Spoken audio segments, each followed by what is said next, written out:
So today we're having the first lesson on the Srimad Bhagavad Gita. So today will be only an introduction we'll be speaking.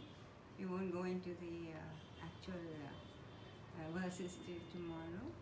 So today we are starting with first of all I should give you a background of the Gita. Where does the Gita come from? Now, if you go back to the history of Hinduism, we find that the oldest and most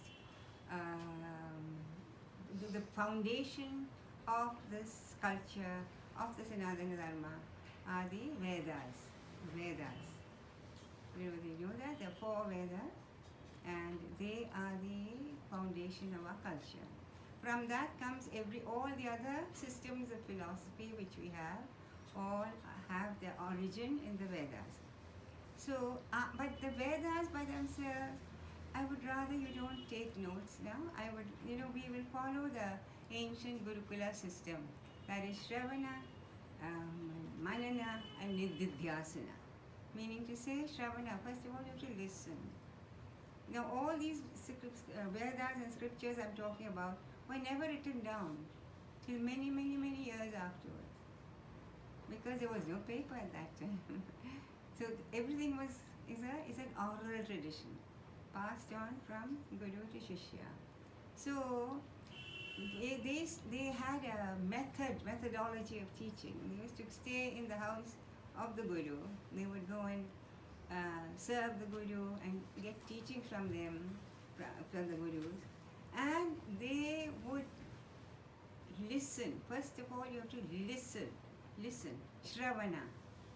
Because how do you get anything into your mind except through listening?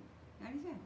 Suppose you are scribbling down all these, because your whole mind will be on that, and you will not remember anything of that. If I ask you any question on that, immediately you will have to check up on your notes, because your mind is blank, you've written it all down. So Shravana is very important. You have to listen, and listen with your heart, not just your ears. My ears are hearing that noise over there, but doesn't really register. Listen with your heart. Then it will be embedded in your mind. Otherwise, it's nothing which when you need to use it, you won't get it, because you'll have to go running home and say, I wonder what should I do in this situation. Let me quickly check up my notes. It is nonsense, because Bhagavad Gita is not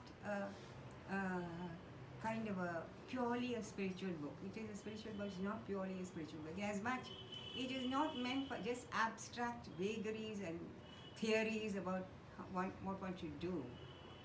It is meant for your present life, here and now, not about some future heaven or some sort of other, airy-fairy fancies which you may find in many scriptures.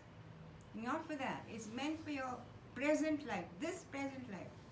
However horrible the situation, whatever frightful the situation you're facing, the Gita has an answer to everything. I would like you all to come and sit instead of huddling over there,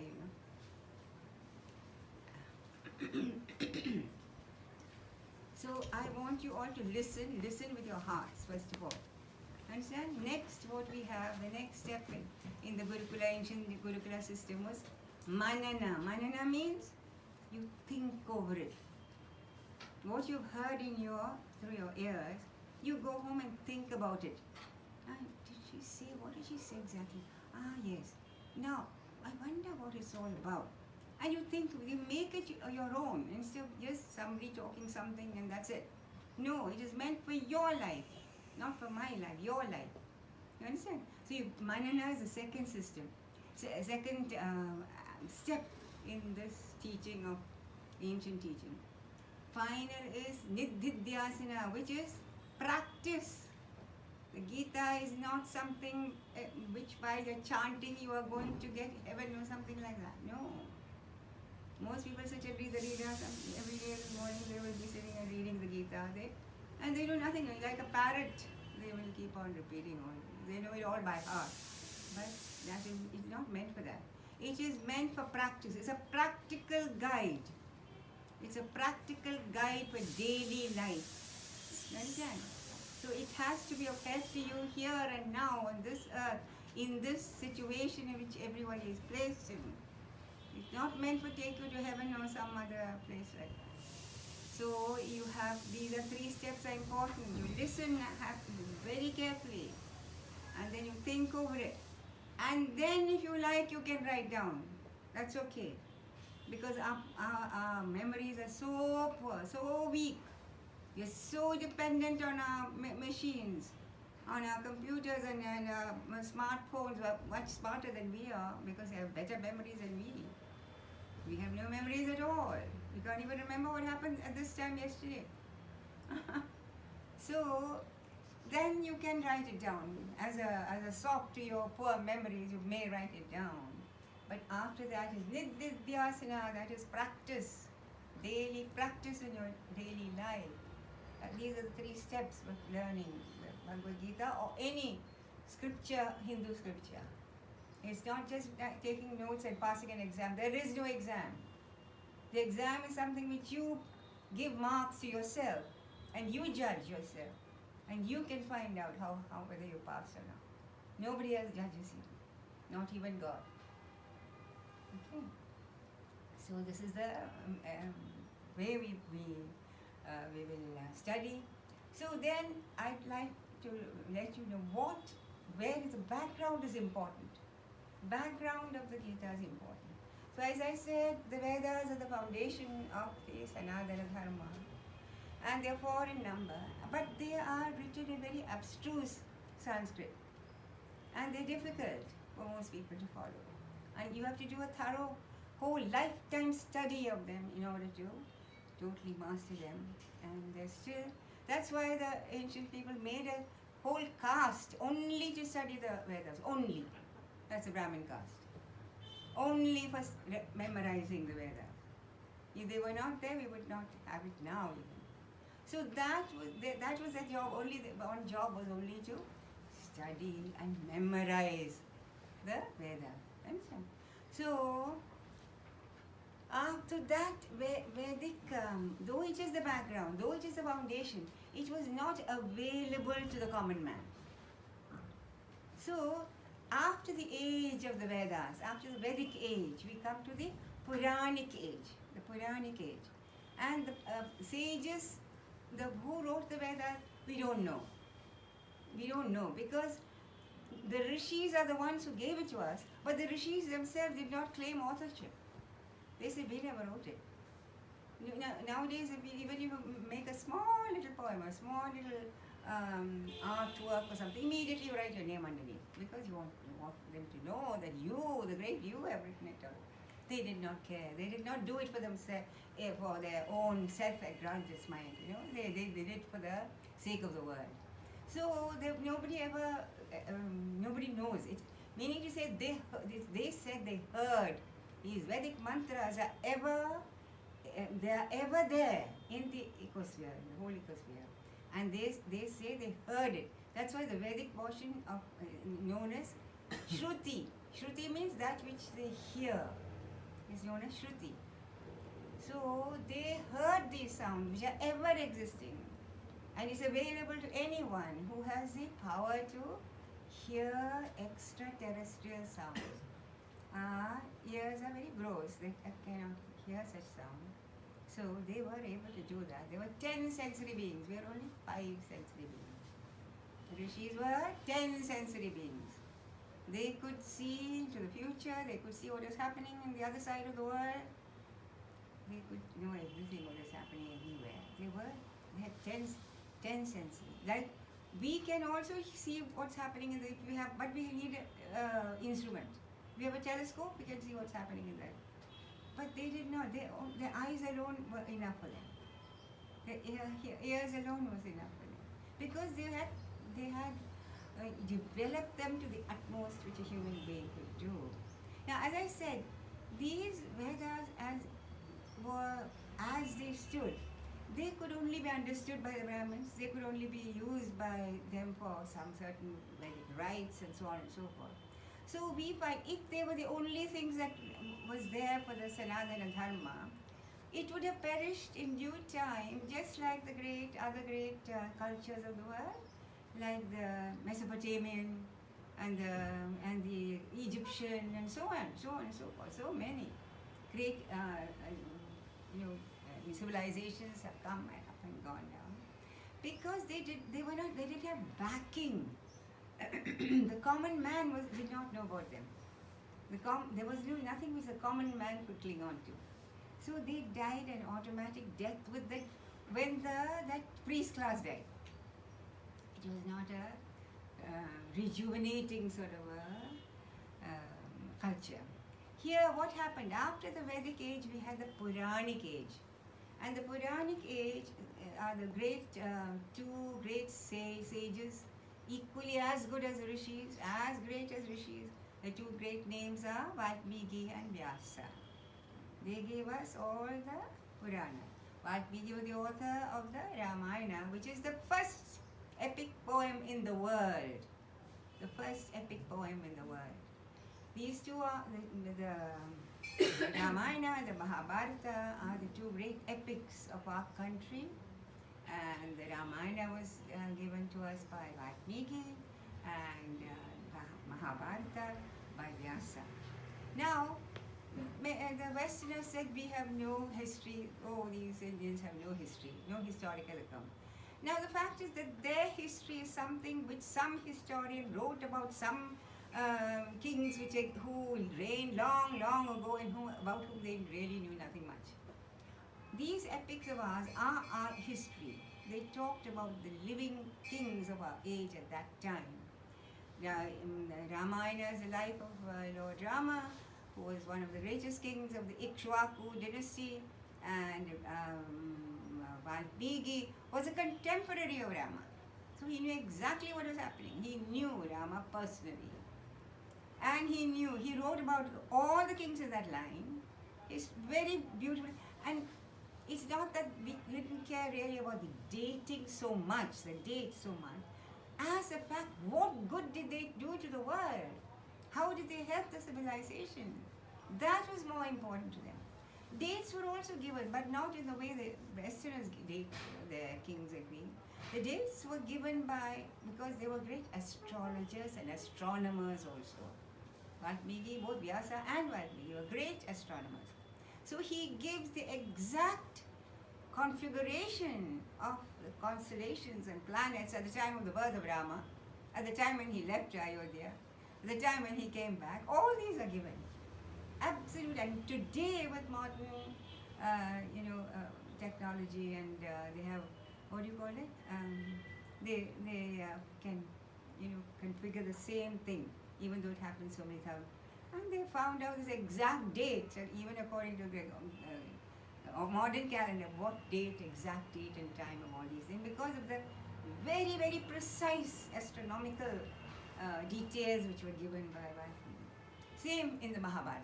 Mahabharata is, as I said, by sage Vyasa, and it is a huge treatise about, actually speaking, of the Kuru dynasty, which reigned in Bharat or India a long time ago, 5,000 years ago.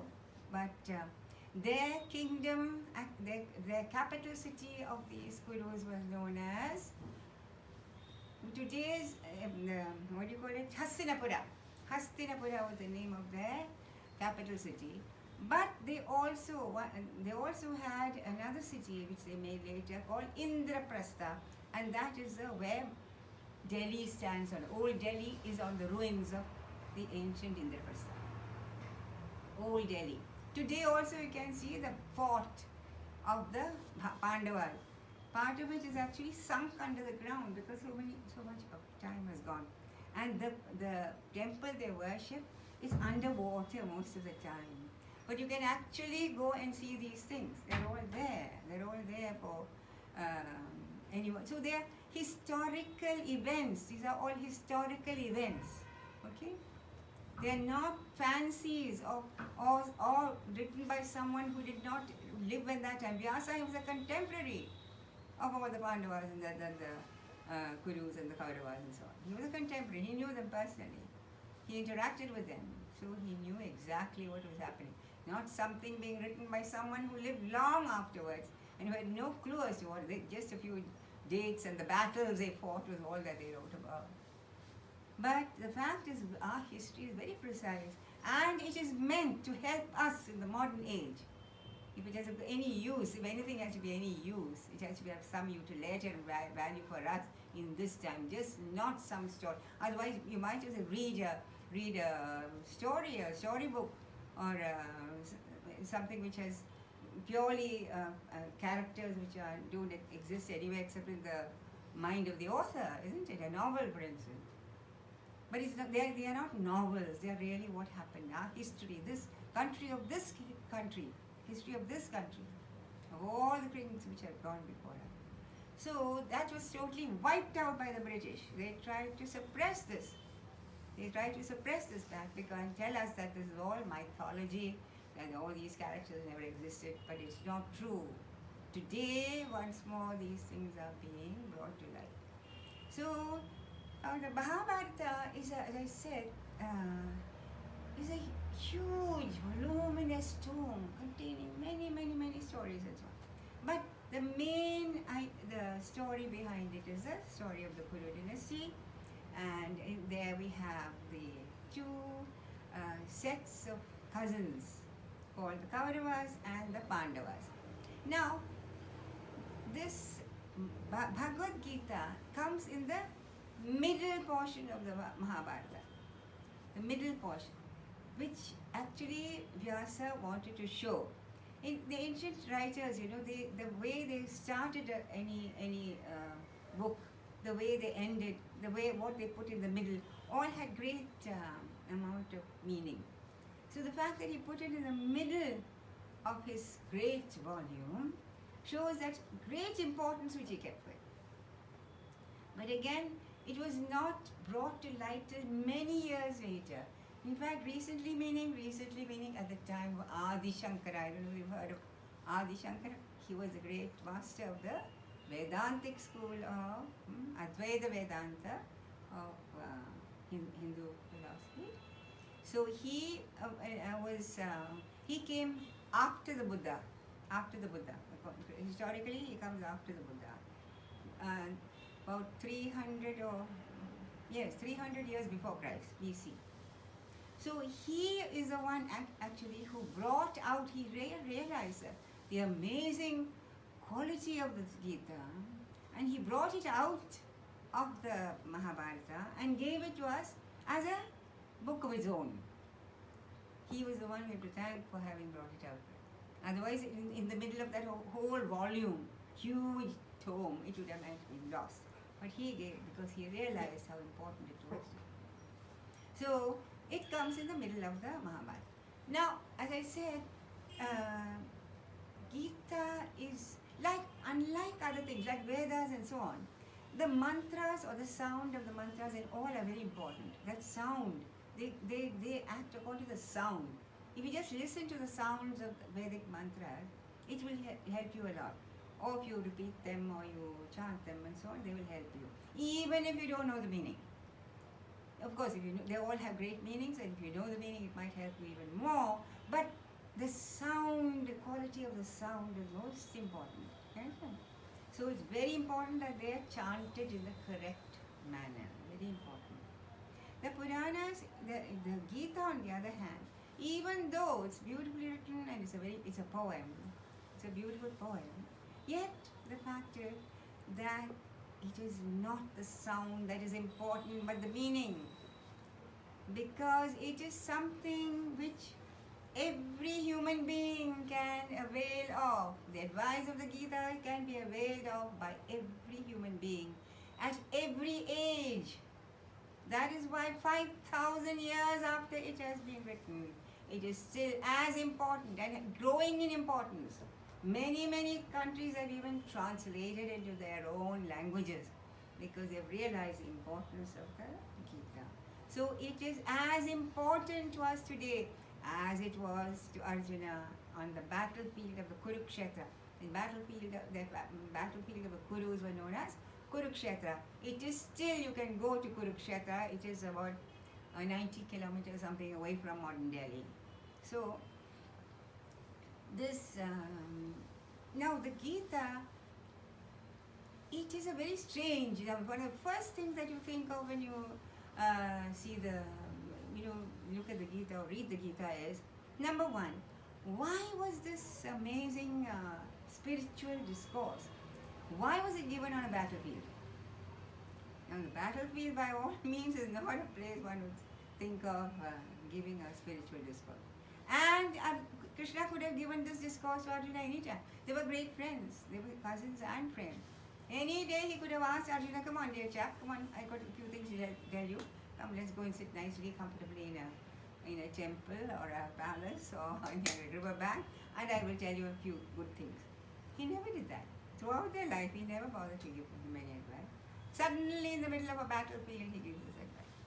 So that's one of the first questions which everybody has when they read it, is why was this spiritual discourse given on the battlefield? Number one. Second question which will normally arise in the minds of anyone is that Hinduism is normally said to be very totally non-violent, which is not true. That is a wrong impression of Hinduism. But again, we of course we veer to the side of non-violence, no doubt. Now, but we are not non-violent like the Jains, for instance, and we're not like that. So, why did Lord Krishna tell Arjuna to fight, his disciple to fight? This is a very strange thing. He should have told Arjuna to come on, let's not fight, we don't fight anymore. But he told Arjuna you have to fight. So that's question number two is that. You understand? This first question is going to be answered in the first chapter, which we will take tomorrow. But today I must give you one of the answers to this question, why he asked him to fight. One of the answers will be given today, because it lies in the story of the Mahabharata leading up to the Bhagavad Gita. So as I told you, the Mahabharata was the story of these two factions. Now these factions are not really inimical factions. They are both cousins. The one faction is called as Kaurava and the other as Pandava. Now the Kuru dynasty, their great-grandsire was known as Bhishma. These are few names which are maybe bewildering to you all. But it's, it's better you hear it now, because you're going to hear it again. Now, Bhishma was the great-grandsire of the whole clan of the Kuru dynasty. And he should automatically have become the king, but he refused the kingdom for some reason. And he had two nephews who gained the kingdom, and they had children, and their children were, one was known as Dhritarashtra and the other was known as Pandu. Now Dhritarashtra was born blind. Though he was the eldest, he was born blind. So naturally the kingdom was not, he could not be made into king. So the kingdom automatically went to his younger brother Pandu. Now Dhritarashtra married a princess of Afghanistan, modern Afghanistan, which obviously at that time was part of India. So she was known as Gandhari, because the ancient name of Afghanistan was Gandhara. So she's the princess of Gandhara was Gandhari. So he married Gandhari, and she blindfolded herself. So because her husband couldn't see anything, she said, I too won't see anything. Which is rather stupid, I always thought. She should have seen something and told him all what exciting things that he was missing in the world. But anyway, she blindfolded herself. Now, they're supposed to have had 100 children, 100 sons. So we had, test tube babies even then. These were all born in little pots. Test tube babies. You will be amazed at the amount of modern things which were already there in the Mahabharata, including missiles, nuclear weapons, and so on and so forth. They're all found in the Mahabharata. So then, in the meantime, Pandu he had gone to the forest. He had two wives. One was named Kunti, and the other was Madri. Now Kunti is actually, well, we'll come to that later. Anyway, while in the forest, Kunti had three sons known as Yudhishthira, Bhima, and Arjuna. And Madri had twins called Nakula and Sahadeva. So they were commonly known as the Pandavas because they were sons of Pandu. These people here, the sons of the Rashtra, were known as the Kauravas, the 100 sons of Kauravas. Now, these Kauravas, eldest of the Kauravas was known as Duryodhana. And in fact, all their names begin with Du. Du means not quite right. So they were actually a wicked lot because they were spoiled, really spoiled by their parents, really spoiled. So then they grew up without any sort of check on them. The Pandavas now were growing up in the forest, but when the age of 12 or so, the Pandu died. And his, at that time, the Pandavas Bhishma sent word to them to ask Kunti, please bring back the children here because they are kings. The Yudhishthira was the eldest son of the Pandu, was actually the king. So they were brought back. Now when they came back to the Hastinapura, which was the thing, what happened was Duryodhana and his brothers were already very sure that they're going to be king, that he was going to be king. Because these people they were not anywhere near there. When they suddenly appeared, Duryodhana was filled with envy. He didn't know what to do because he wanted the kingdom for himself. So, he had an uncle. His mother Gandhari, I told you, from Afghanistan, she had brought her brother with her, because to help her, because she had blindfolded herself. And his name was Shakuni. Shakuni was the master villain of the whole of the Mahabharata. So then he was very friendly with Duryodhana. He was determined to, he said that I'll see that you are made king, we'll do something for that. So now when they came, both the boys, both the Pandavas and the Kauravas were given a tutor by the Rashtra. Bhishma saw to it that they had tutors. The main tutor was Drona and his father-in-law who was Kripa. These two were the tutors. Now both of them taught both the factions, both the Kauravas and the Pandavas. Similarly, they were all given the same type of treatment and same type of education. But you see, the Pandavas excelled the Kauravas in everything. Not only excelled in the use of arms, but they also excelled in their character. So that citizens started to love them very much. They were always polite, they were always kind, they were always charitable.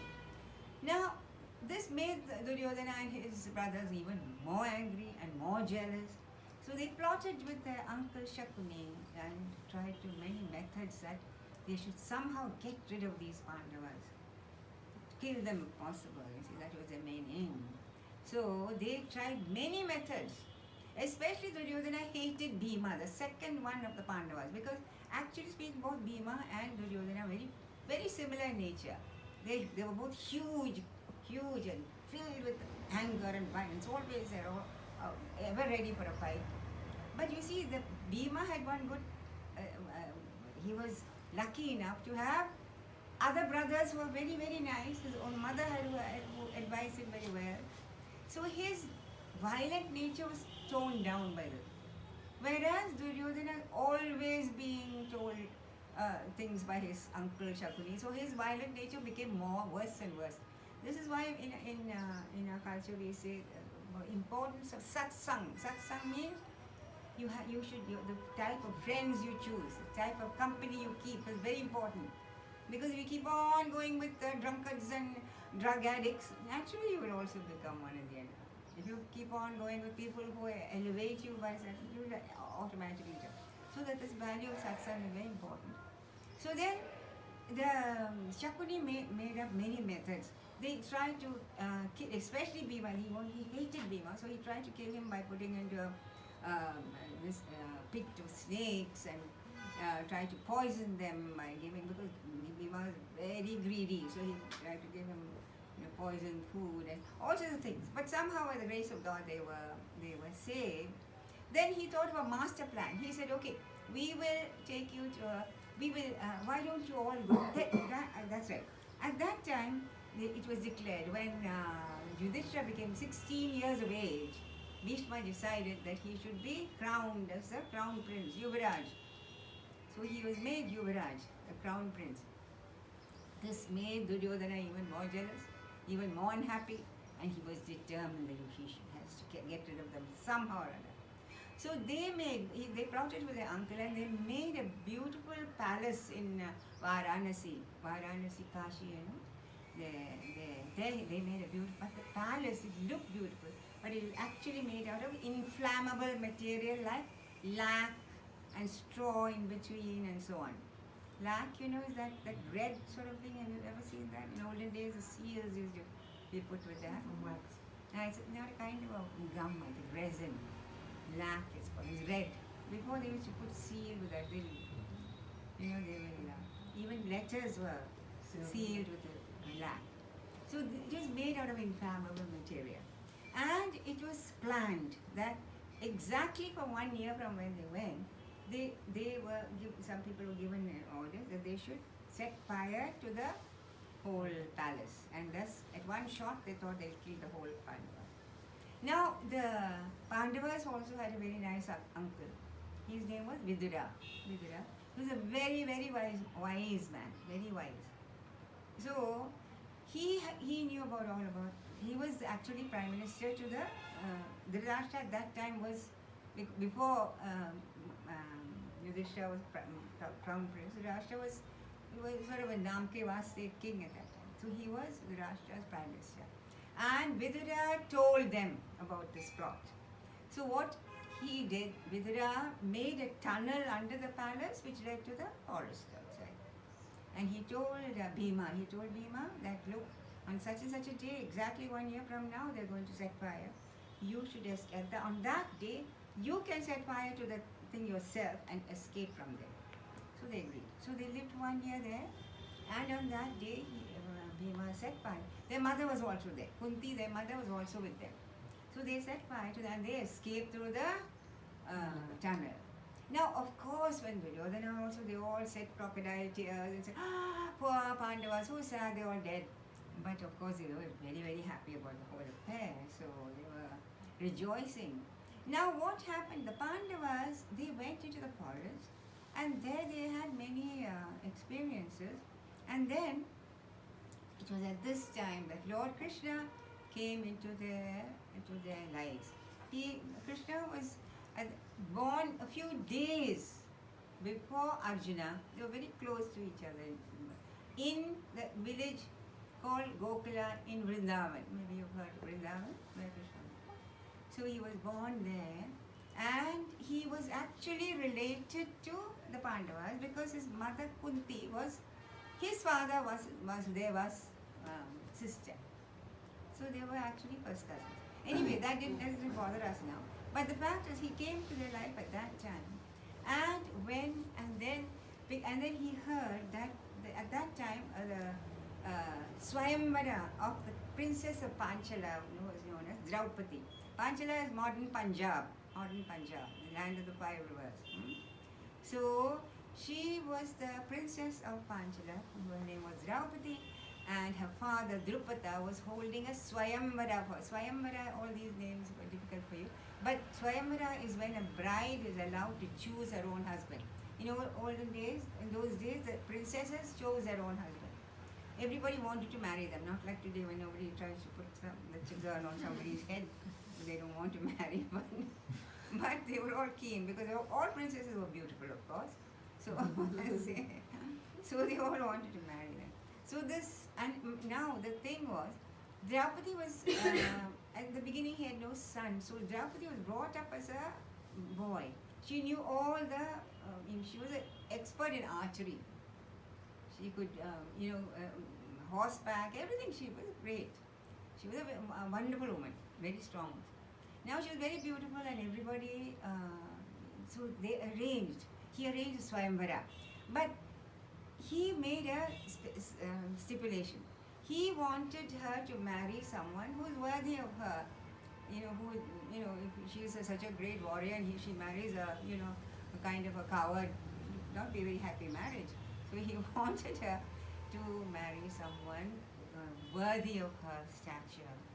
So she knew that the only archer who was so famous all over it was Arjuna. Number one, of course, there was Krishna, who could easily do this particular thing. So he wanted Arjuna, but when he heard that Arjuna had died in that, he was very unhappy about it. So he thought, okay, I will make a competition. So that the man who can win this competition, at least he will be worthy of my daughter's hand. So he had a kind of a big pool there. And in the middle of the pool, there was a pole. A pole was put there. And it was a rotating pole. And on it, 3 fish were, not real fish, I mean, they made wooden fish or something, was there. And it would revolve like that. It would keep on revolving like that. And each competitor was given 3 arrows. Now, he had to look at the reflection of fish in the water and shoot like this. Not such an easy job, no? So only a very, very, very good archer like Arjuna or perhaps Krishna would be able to do that. So then he gave invitations were sent out to everybody. So everybody started going. So that's the time when Krishna came to them and told them, look, you have to go for this. They were dressed, you have to go to this thing dressed as Brahmins. Don't go as Kshatriyas, because then your identity beyond these people are sure to kill you somehow or other. So you go dressed as Brahmins, but you should go for this competition.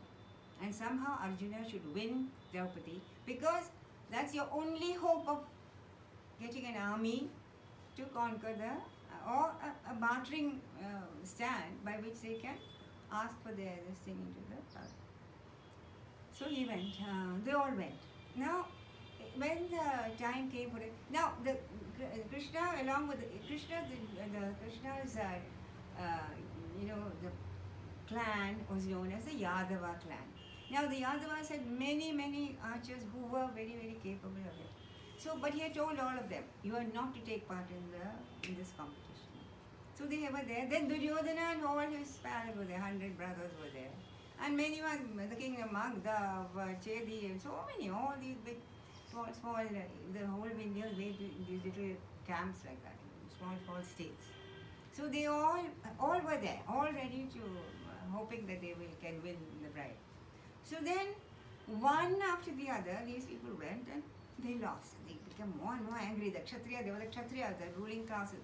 They were very, very angry about it. They kept on murmuring and muttering, what is this? Nobody can do a thing like this. None of us can do. So then it was announced. Draupadi's brother was Drishtadyumna. He announced to the crowd.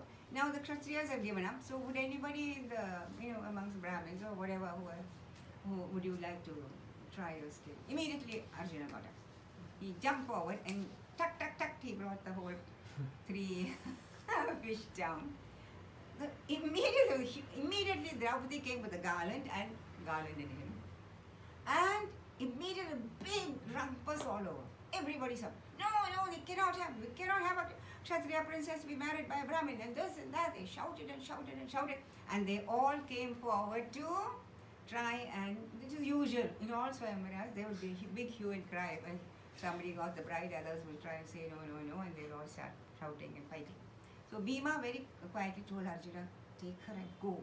I will deal with this matter. He uprooted one tree and stood like that. So Arjuna took her and went off, and somehow or other Bhima managed to, the rest of them managed to quiet them down, but they were all very angry. So they went off. Now Draupadi didn't know who is married my daughter, and she's disappeared. The man is also disappeared. What's happening here? So then he sent his son to find out, are there anybody like this over here? So there's found out, he listened to, and he realized that these are the 5 Pandavas, and it is Arjuna himself who was actually married his sister Draupadi. So he was very happy. So he got them all back, and then, of course, Krishna announced himself, and he said, now this is a time when we can, because now there's some power behind them. The Panchala dynasty was one of the very strong, and they had a big army. So they said, this is the time. Krishna said, this is the time. Take them and let us all go to Hastinapura. And you can demand your kingdom. Otherwise, if you demand, who's going to? You have no support of anyone. Now you've got very good support. So they decided, and they went off to Hastinapura. You can imagine the nasty shock which Duryodhana and the others got when they realized the Pandavas were alive. They never knew that.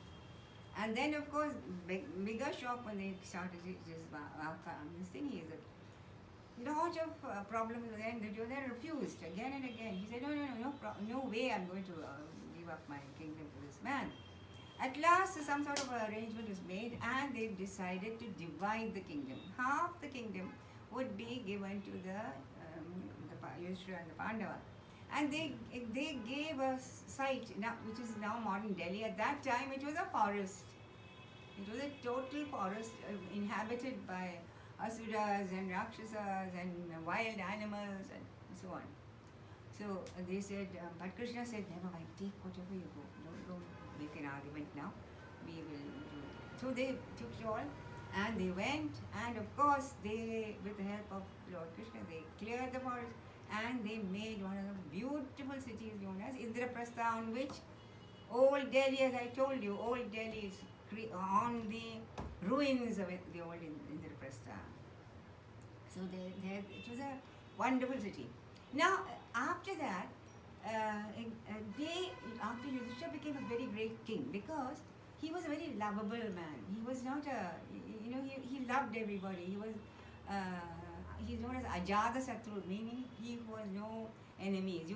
By that you can see either you are a very strong man, or you are a very so wonderful, such a wonderful qualities that everybody loves you. You have no enemies. So he decided to hold a Rajasuya. Rajasuya is a kind of a sacrifice or a yajna by which a king can declare himself to be the emperor of the whole country. So that Rajasuya sacrifice was started by Yudhishthira, and he naturally invited all his cousins, all of them went, and Duryodhana, he was so jealous to see the affluence of the Pandavas. Indraprastha was a fantastic city. You can imagine that the description of Indraprastha will be almost as wonderful as any of our great cities, of modern cities of today. It was such a beautiful city. So he couldn't bear it. Then there was a wonderful palace created for him by Mayan, who was a great architect of it. And this man had made illusions. There's some places with illusions. You think you see something, actually it's not there at all. So he was an expert at that. So at that time, now after the Yadashurya was finished, everybody was happy. Everybody went home very, very happy, except Duryodhana. Mahabharata, Vyasa says the only person who was terribly upset about it was Duryodhana, because he couldn't bear to see the affluence of the Pandavas. Now, and here there were two other reasons also for him to be very unhappy, because one day he came into the hall, and he thought that I told you there was a palace of illusions. He thought there was a pool, a pond with lovely lotuses growing in. So he went on the side. Then he thought he heard some girlish laughter coming. Then he quickly looked, and he thought he saw Draupadi. Anyway, he said, okay. And then he went forward. Then he saw another pond exactly like that with lotus. He said, I know all about these ponds. And he went in, and boom, he fell into the water, and he was totally drenched. And he was so angry, you can imagine. He's such a proud and haughty creature to fall in the middle of an assembly in a pond. It's not that big. He was so angry, and he swore revenge. And Yudhishthira, was so kind. Others all laughed. But Yudhishthira never laughed. He went and told him, come, I'll give you whatever you want. I'll give you a change of clothes. I'll give you whatever you like. Please don't be angry. Duryodhana said, no, no, no. And he said, he swore that day, one day I'll make the Draupadi pay for this. I shall also shame her in front of an assembly. And he walked off. Then, after some time, they plotted. Shakuni and his uncle Shakuni, and they plotted how to. So Shakuni says, this is not the time to go and have a. He said, I'll go and fight with them now. He said, no, this is not the time, because Yudhishthira is the height of his powers. Every country, every king here in India is fighting for him. You should not go now. He said, relax. I will get your whole thing for you. I'll get back the entire, everything that you want I'll get for you without shedding a drop of blood. He said, look, we will make another sabha, a hall, and there we will invite Yudhishthira for a game of dice. In olden days, dice was a game which all kings used to like to play. They were allowed. So he said, you invite him to a game of dice, and I will do the needful for you. So then what happened was they sent, and Duryodhana knew that if he sent some of his brothers or something to invite, they may not come. So he asked his other beloved, Pandava's beloved uncle Vidura to take the invitation from the Rashtra. So but Vidura knew that there was a big plot going on. So he went to the Yudhishthira and said, look, I have come with this invitation, but I advise you not to accept. There is some mischief going on, don't come. So Yudhishthira was always a soul of honor. He was too noble. So he said, how can I reject invitation sent by my uncle who's like a father to me, the Rashtra, and sent by another, brought by another uncle who's so dear to me? You'd be an insult to both of you, so I can't do that. I have to accept. Vidura said, look, I advise you strongly not to accept. But Yudhishthira, as usual, was too good, too noble.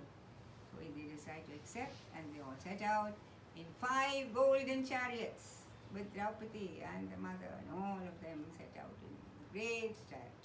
So then they arrived there, and they started playing the dice. Now, Duryodhana, what he did, he said, I will stake for the Vajra, I will stake whatever it is. But I will not play, Shakuni will play it. This is also very wrong. But Yudhishthira kept quiet, didn't say anything. So Shakuni played for Duryodhana. Now Yudhishthira was a very good player, but Shakuni was not only a master player, he was a master cheat also. So obviously he had done something to the die. So every throw he won. And the Kauravas would shout, and one by one. First of all, he had his eyes on the golden chariots. Then first he staked the chariots, then he staked them. One by one he staked, his entire kingdom was lost, one after the other. Then he had nothing to stake. Then again Duryodhana asked, come on. So he said, you have your brothers, why don't you stake them? So Yudhishthira by that time was so far gone that he actually lost enough to stake his beloved brothers also. One by one they were also lost. At last he said, that's it, finish. So he said, no, you have one more thing. He said, what do I have? He said, you have your wife. You can stake her. And of course everybody was shocked to hear. So they said, no, nothing. No, the Pandavas didn't say a word. So Duryodhana, to tempt them, he said, look, last throw. If you win this time, I will give you back everything you have lost. So just as a temptation for them. And Yudhishthira fell prey to that, and he agreed. And Draupadi was not there. She was in the women's palace. So he sent his brother Dushasana to go and call Draupadi.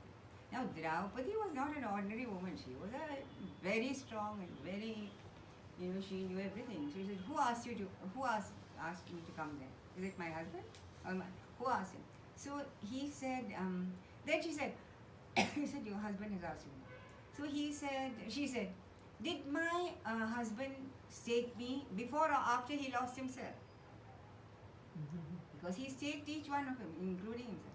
He said if he lost after he staked himself, then he was no longer a king, he was a slave to Duryodhana. So that's not. So Dushasana, stop your nonsense, woman. He said, you go and ask all these questions in the assembly. I'm not the one to answer all this.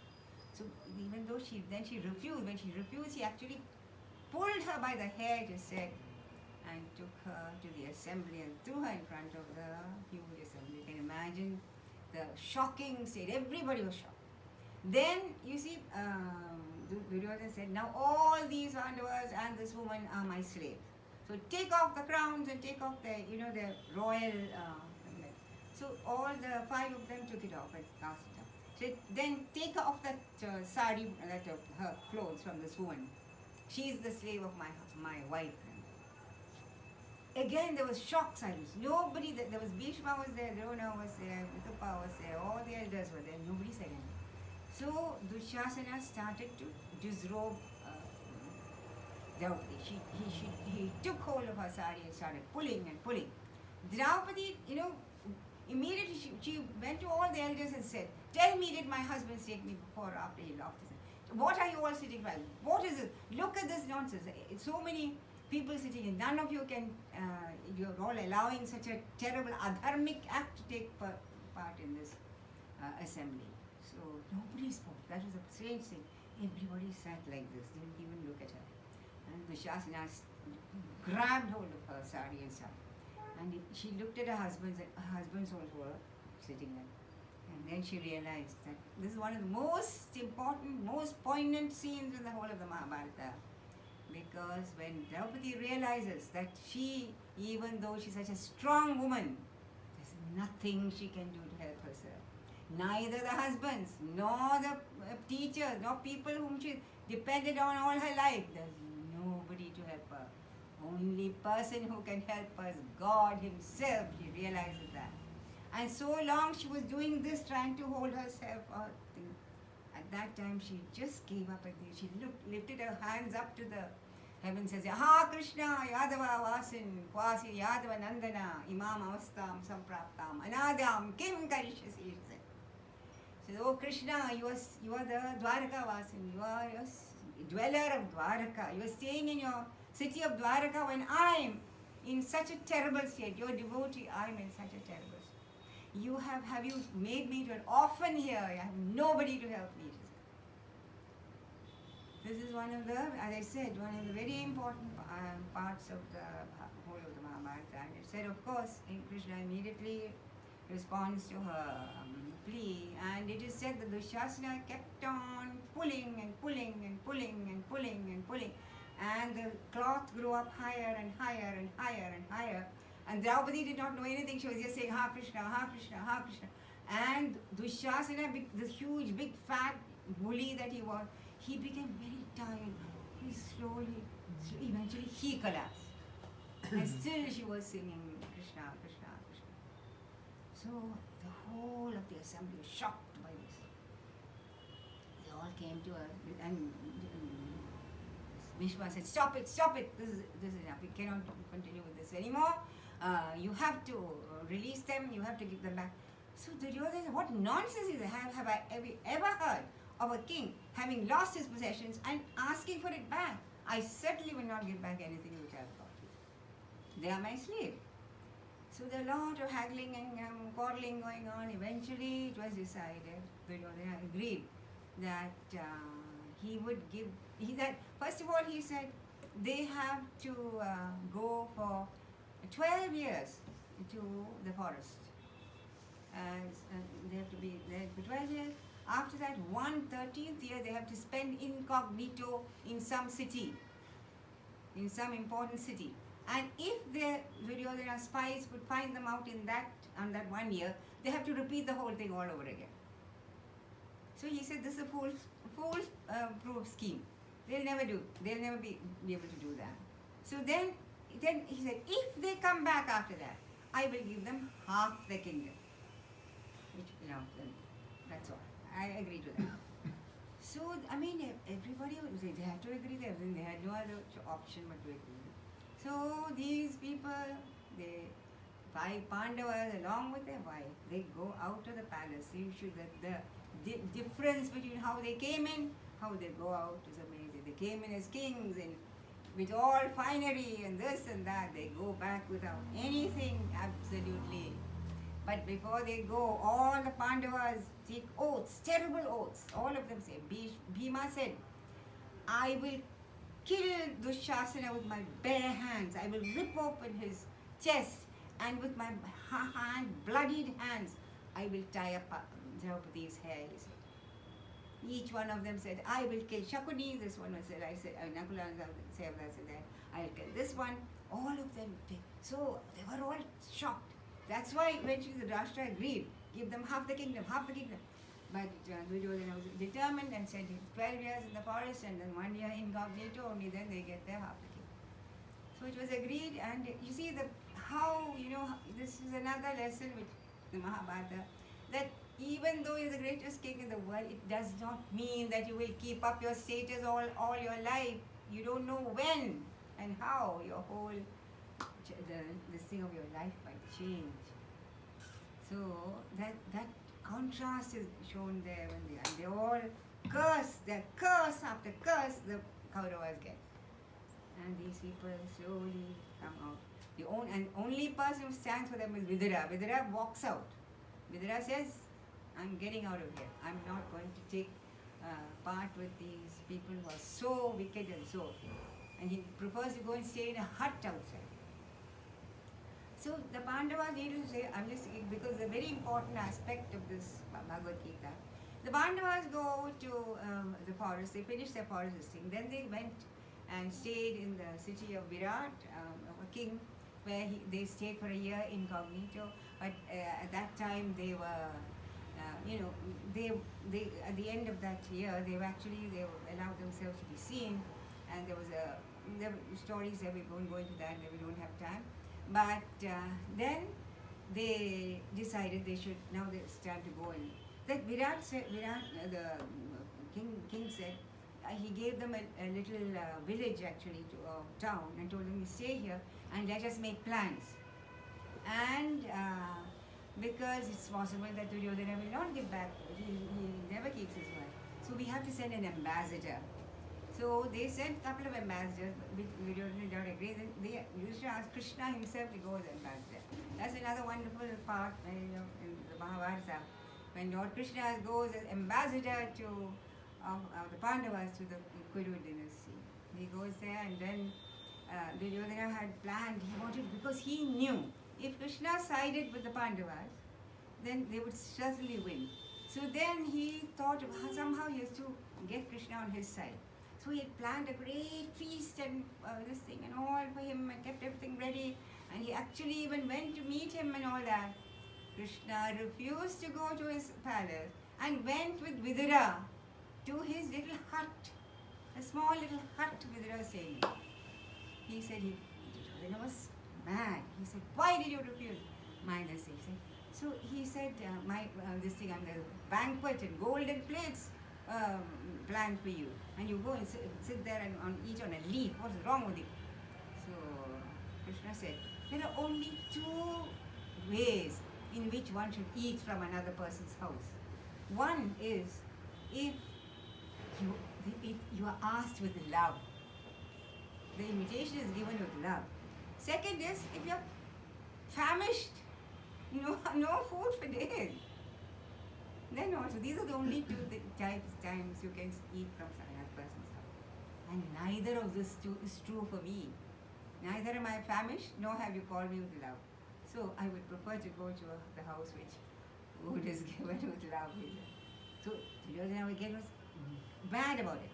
And it is said that he made a method by which he thought he would capture Krishna and keep him in a jail or dungeon until the war was over.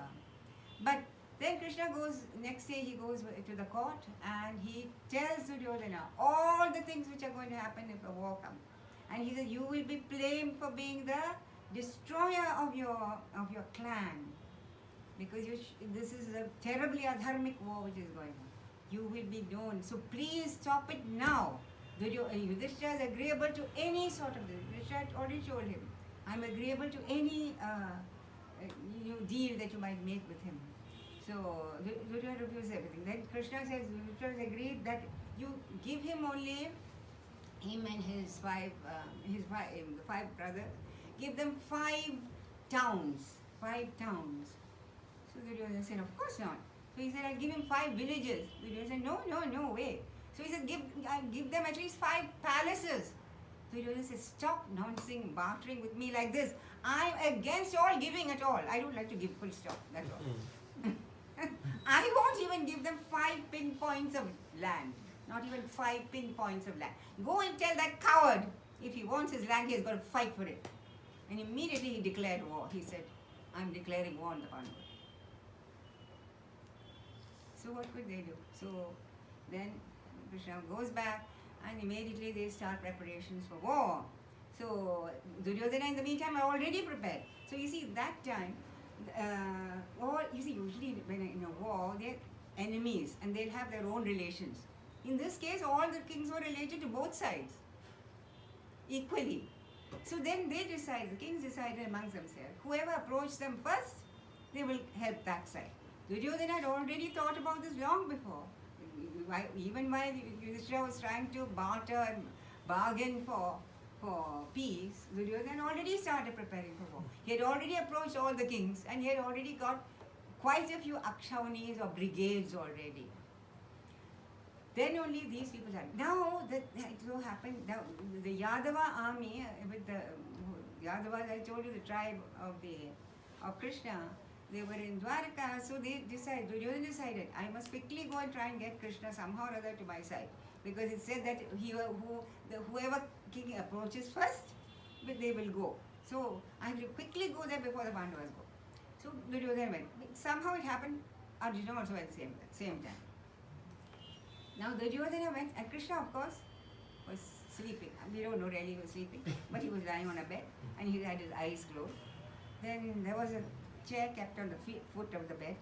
Duryodhana came first. He took the chair and put it at the head and sat, because he's a great king. How can he sit at the foot of this cowherd? So he put it at the head and he was sitting there. Arjuna came soon after and he stood there at the feet. Now when a man sleeps and he opens his eyes, who should he see first? The man sitting on the foot or the chap at the head? Actually, he saw Arjuna first. He said, Arjuna, how are you? How is it? Why you come? Very nice to see you. Duryodhana said, I'm also here. He said, Duryodhana, what an honor this is. Why have you come? So you have, I've come to ask for your help in the coming war. So Arjuna said, I've also come for the same reason. So Krishna said, I saw Arjuna first. So Duryodhana said, I came first. I said, but I saw Arjuna first. So he said, well, then you have to do something about it. So he said, okay, I will divide. I will go to one side and my army, my crack regiment, Narayana Sena it's called, crack regiment of the Yadava, I'm consisting of all his own sons, Krishna's own sons. That can go to one side, I myself go to one side. But still the choice is Arjuna's, because I saw him first and he's the younger of the two. Duryodhana said, that's not fair. So he said, well then what is fair? He said, if you go to one side, that side will win. So you must promise you will not fight. You will not take up arms. So Krishna said, you think that's fair? He said, yes. No, okay, it says fair. Okay, then I will go unarmed to one side and you can take my crack regiment, Narayana Sena, the other side. But still the choice to Arjuna. So Arjuna said, these Pandavas are fools, they're always very foolish. He'll make the wrong choice, I'm sure. He said, okay. And then they all, what is the choice? Arjuna said, I take you, Lord, with or without arms or anything. I only want you. Duryodhana heaved a sigh of relief. Thank God, this fool. Now I've got this crack regiment to my own side. We're very happy. Both sides very happy. After Duryodhana goes off, he asks Arjuna, why did you make such a foolish choice? I can't even fight. So Arjuna said, Lord, he said, if you are on my side, I know that I will win. I don't want anything, I don't even want you to fight for anything. You are on my side, I know. He said, okay, but I can't sit there twiddling my thumbs, Arjuna, so I'll do one thing. I will be your charioteer. I will be your charioteer. So, that is why he is a charioteer of Arjuna during the war. That's why he is known as Partha Sarathi, meaning Partha is another name for Arjuna. Sarathi means charioteer. So another name for Krishna is Partha Sarathi. So I'm telling you this background for a very good reason. Because one of the reasons why Krishna told Arjuna to fight, he had tried every type of method to stop the war. They tried their best to stop the war.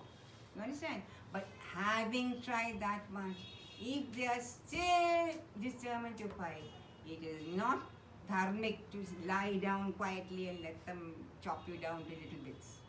You have to be brave enough to stand up for your dharma, for your country, for your principles. That is the Hindu dharma. That is why I'm saying it's not totally non-violent like the Jains or something like that. What Gandhiji himself said was not the Hindu dharma at all. It was not correct. When one has tried all other methods and they have not, and not only that, these people have been trying to kill them for so many times. So you must understand this background before you can understand why is it that Krishna asked Arjuna to fight. Because that when your dharma is at stake, and when you know that these people are adharmic to the highest, you have to fight for your own principles and for your own country. So then they go. I'll quickly finish it. I'm sorry we overstepped our time, but I won't finish it today so that tomorrow we'll start the actual Gita. So on the day of it has happened actually in December. The battle took place in December, very cold and winter. Both the armies met, the Kaurava armies on one side and on the eastern side, and the Pandava armies on the western side. Kaurava armies had 35 Akshauhinis or something compared to only 7 Akshauhinis of brigades of the Pandava army. Very much bigger army than that. So all of them, in the palace, in the Rashtra, all the Kshatriyas went to fight. They were all asked to go to fight. So the Rashtra alone could not go because he was blind. So it is said, now the Rashtra had another one helper or a minister here called Sanjaya. Sanjaya was his personal assistant. Now when the battle took place, the Rashtra asked Sanjaya what is happening in the battlefield. That's the first chapter of that. First chapter of the Gita is that. And Sanjaya describes the whole battle to him. So that is how it starts. So when at that time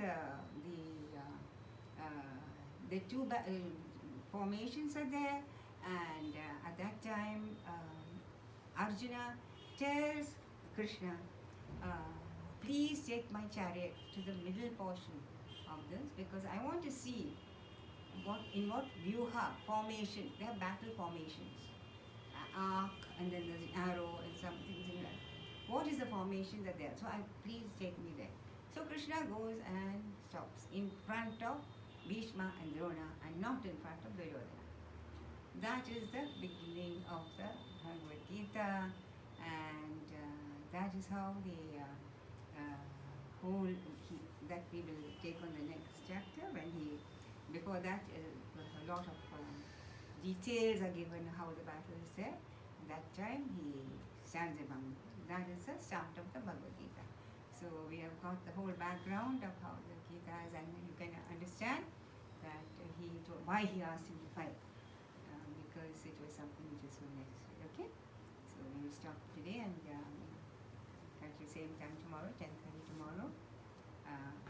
And usually I ask you to ask questions, but in this it was only a story. I don't think there's any necessity to waste time in questions. So tomorrow we start straight away with the first chapter. Okay. So let us